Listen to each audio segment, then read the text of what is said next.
semuanya, jumpa lagi dengan saya. Jangan lupa subscribe channel ini ya. Selamat menonton.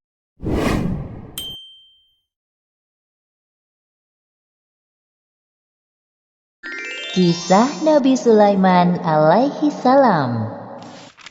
Kisah ini disebutkan dalam Al-Quran, surat An-Naml ayat 16 hingga 44. Dalam kisah ini diceritakan bahwa Nabi Sulaiman berhasil menundukkan penguasa negeri Saba, yaitu Ratu Balqis, dengan segala kekuasaan yang dimilikinya atas izin Allah Subhanahu wa Ta'ala. Nabi Sulaiman adalah anak dari Nabi Daud alaihi salam. Beliau mewarisi kerajaan ayahnya dan mendapat gelar kenabian.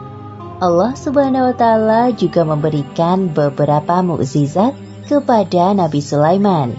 Di antaranya, seperti yang disebutkan dalam surat An-Naml ayat 17. Dan untuk Sulaiman dikumpulkan bala tentaranya dari jin, manusia, dan burung. Lalu mereka berbaris dengan tertib. Pada suatu hari, Nabi Sulaiman dan bala tentaranya melakukan perjalanan. Sampailah mereka di lembah yang banyak semutnya. Namun tidak ada yang menyadari kecuali Nabi Sulaiman. "Wahai semut-semut, cepatlah kalian masuk ke sarang, agar kalian tidak terinjak oleh Raja Sulaiman. Dan ayo, cepat lari." "Siap, Ratu." Mendengar seruan Ratu Semut kepada anak buahnya, Nabi Sulaiman tersenyum dan menghentikan langkahnya. Kemudian mereka menunggu rombongan semut itu berbondong-bondong masuk ke dalam sarang. Sebelum melanjutkan perjalanan, Nabi Sulaiman memeriksa tentaranya satu persatu. Ketika sampai di bangsa burung, Nabi Sulaiman merasa ada yang kurang. "Mengapa aku tidak melihat Hudhud? Apa dia tidak ikut dalam perjalanan kali ini?" "Wahai Raja Sulaiman, sebenarnya tadi Hudhud terbang bersama kita. Namun sekarang dia menghilang entah kemana." "Kemana perginya Hudhud? Awas saja dia datang tanpa membawa alasan yang masuk akal. Akan aku hukum dia nanti."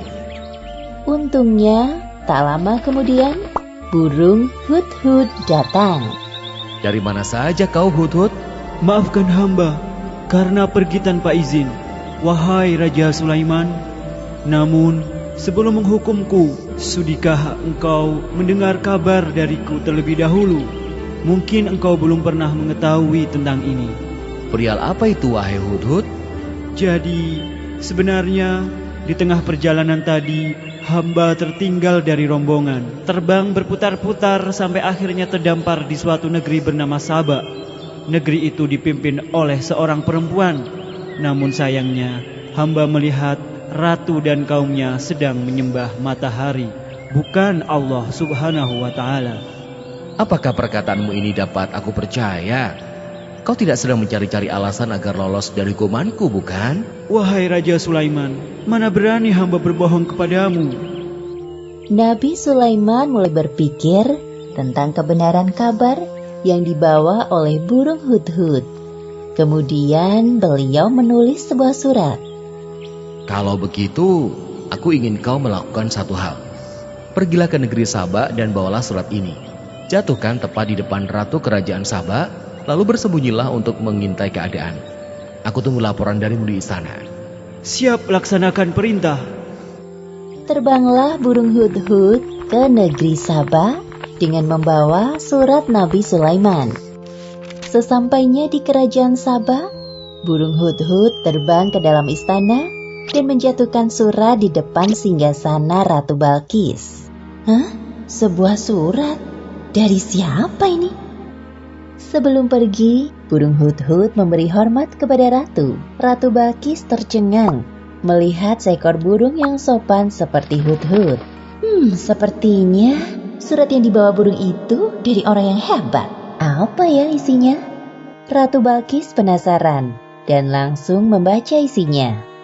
Ternyata surat tersebut dari Raja Sulaiman. "Dengan menyebut nama Allah yang Maha Pengasih lagi Maha Penyayang, aku Sulaiman, utusan Allah, Aku mendengar bahwa ratu dan rakyat negeri Saba menyembah matahari. Sebagai utusan atau nabi Allah, aku ditugaskan untuk mengajak kalian menyembah Allah. Segeralah bertobat sebelum datang kemurkaan Allah atas perilaku kalian, atau aku akan menundukkan kerajaan Saba. Selesai membaca surat itu, Ratu Balkis mengumpulkan para penasehat kerajaannya. Wahai para penasehatku, aku mendapatkan surat dari raja bernama Sulaiman. Bacalah surat ini dan katakan pendapat kalian. Ratu Balkis memberikan surat dari Raja Sulaiman kepada para penasihatnya. Setelah membaca surat, raut wajah mereka tampak marah. Jadi, apa pendapat kalian mengenai isi surat ini? Sepertinya Raja Sulaiman mengajak kita untuk berperang. Kita jangan mau tunduk kepadanya. Jika kita tidak mau menuruti perintahnya, pasti dia akan memerangi kerajaan Saba. Namun jangan khawatir wahai ratu, pasukan kita siap jika harus berperang melawannya. Yang hamba pernah dengar, beliau adalah seorang raja yang memiliki kekuasaan tidak terbatas. Manusia, jin, dan bangsa burung tunduk kepadanya. Semua keputusan kami serahkan kepadamu, wahai Ratu Balkis. Ratu Balkis mulai berpikir bagaimana cara menghadapi Raja Sulaiman. Ia tidak mau bertindak gegabah, apalagi musuhnya kali ini bukan orang sembarangan. Wahai penasehat, aku ada ide. Besok aku akan mengirimkan hadiah yang banyak dan mewah untuk Raja Sulaiman. Kita lihat tanggapannya. Siapa tahu beliau berubah pikiran. Keesokan harinya, utusan Ratu Balkis berangkat menuju istana Raja Sulaiman di Palestina sambil membawa hadiah yang banyak dan mewah. Sesampainya para utusan Ratu Balkis di hadapan Raja Sulaiman, Aku tidak perlu semua hadiah-hadiah ini. Apa yang Allah Subhanahu wa Ta'ala berikan kepadaku lebih dari semua ini. Pulanglah kalian, katakan kepada Ratu Balkis, apabila dia dan rakyat Saba tidak mau menyembah Allah, maka aku dan bala tentaraku akan menghancurkan kalian. Baik, wahai Raja Sulaiman, akan kami sampaikan pesanmu kepada ratu kami. kedua utusan itu pulang ke negerinya dengan perasaan sedih dan takut. Mereka segera melaporkan apa yang terjadi dan pesan dari Raja Sulaiman.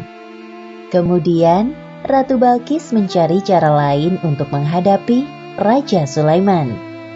Jika nekat berperang, jelas pasukannya akan kalah telak. Wahai para penasehatku, siapkan pengawal untukku. Aku harus turun tangan langsung kali ini untuk menemui Raja Sulaiman. Siap, wahai ratu. Tak jauh dari istana, tampak burung hut-hut mendengar percakapan mereka. Ia segera terbang ke Palestina untuk melaporkan apa yang didengarnya kepada Raja Sulaiman. Nabi Sulaiman mendapat laporan dari burung hut-hut dan segera menyiapkan sebuah rencana untuk menyambut Ratu Balkis. Wahai para penasihat kerajaanku, siapakah di antara kalian yang sanggup membawa singgasana Ratu Balkis ke hadapanku? Hamba bisa melakukannya, wahai Raja Sulaiman. Seberapa cepat kau bisa melakukannya? Sebelum engkau berdiri dari duduk, singgasana Ratu Balkis akan hamba bawa ke sini. Wahai Raja Sulaiman, hamba bisa melakukannya sebelum engkau berkedip. Lakukanlah. Seketika itu juga, singgasana Ratu Balkis hadir di hadapan Nabi Sulaiman. Subhanallah, Maha suci Allah. Inilah karunia dari Allah untuk mengujiku. Apakah aku bersyukur atau malah mengingkari nikmatnya? Seperti yang disebutkan dalam Al-Quran, surat An-Naml ayat 40. Barang siapa yang bersyukur, maka sesungguhnya dia bersyukur untuk kebaikan dirinya sendiri. Dan barang siapa ingkar, maka sesungguhnya Tuhanku Maha Kaya, Maha Mulia. Ubahlah sedikit bagian dari singgasana ini. Kita akan lihat apakah Ratu Balkis masih mengenalinya atau tidak. Satu lagi, ubahlah lantai istana ini berlapis kaca yang terdapat ikan-ikan di bawahnya. Akan kami laksanakan, wahai Raja Sulaiman. Rombongan Ratu Balkis sudah tiba. Nabi Sulaiman menyambut Ratu Balkis dan rombongannya di depan pintu istana. Kemudian diperlihatkan kepadanya sebuah singgasana. Selamat datang di istanaku, wahai Ratu Balkis. Silakan duduk terlebih dahulu. Ratu Balkis duduk di singgasana. Lalu ia pun merasa ada yang aneh. Seperti inikah singgasanamu? Iya, ini sungguh persis dengan yang aku miliki. Tapi tidak mungkin. Tadi sebelum pergi, aku melihat singgasanaku masih ada pada tempatnya. Aku sedikit banyak mengetahui tentang kehebatanmu, wahai Nabi Sulaiman. Masuklah ke dalam istanaku, wahai Ratu. Ratu Balkis tak henti-hentinya mengagumi keindahan istana Raja Sulaiman. Lalu pandangannya tertuju pada lantai jernih seperti kolam ikan di tempatnya berpijak. Seketika itu ia mengangkat sedikit jubahnya.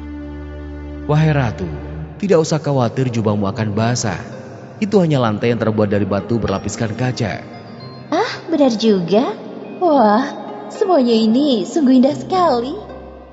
Ratu Balkis benar-benar terpesona dengan keindahan dan kekuasaan yang dimiliki oleh Raja Sulaiman. Dalam hatinya ia merasa tidak ada apa-apanya dibandingkan Raja Sulaiman. Sesungguhnya, semua yang aku miliki adalah pemberian dari Tuhan pencipta alam semesta. Dialah Allah Subhanahu wa Ta'ala. Ya Allah, sungguh selama ini hamba telah berbuat zolim. Maafkan hamba. Mulai saat ini hamba berserah diri kepadamu, Tuhan pencipta alam semesta. Demikianlah akhir kisah Nabi Sulaiman alaihi salam. Beberapa pelajaran yang dapat kita ambil dari kisah ini, diantaranya, pertama, hendaknya kita bersikap rendah hati dengan segala kehebatan yang dimiliki, seperti sikap yang dicontohkan oleh Nabi Sulaiman. Kedua, bersikaplah lemah lembut kepada semua makhluk Allah. Dan ketiga, hendaknya kita selalu bersyukur atas karunia yang diberikan Allah dengan cara mengingatnya. Karena semua yang diberikan Allah kepada kita adalah titipan yang kelak akan dimintai pertanggungjawaban di akhirat. Wallahu a'lam bishawab. Nah, seperti itu ceritanya teman-teman. Jumpa lagi ya.